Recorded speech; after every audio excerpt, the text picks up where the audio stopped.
I invoke my right against self-incrimination? Ano nga ba ang ibig sabihin nito? When a person invokes his right against self-incrimination, ang ibig sabihin ay hindi pwedeng pilitin ng sinuman, maging pulis, kongreso, o ng korte na umamin sa isang krimen o magsalita ng kahit anong bagay na pwedeng gamiting ebidensya laban sa iyo. Ang karapatang ito ay hindi basta-basta dahil garantisado ito ng mismong konstitusyon sa ilalim ng Article 3, Section 17 ng Bill of Rights.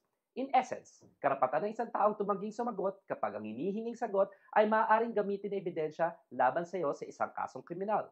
The wisdom is simple. With the awesome powers and resources of the state, it should not resort to forcing an individual to produce evidence against himself, especially with the possible moral hazards that such forced confession may entail. Hindi mo obligasyong tulungan ng mga otoridad na patunayang guilty ka. Sila ang dapat maghanap ng ebidensya para patunayan ang kaso. Tandaan, ang pananahimik ay hindi pwedeng ituring na pag-amin sa kasalanan.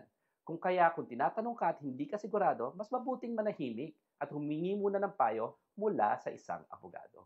Agyamanak at Ridid po, and this is Bite Size Batas.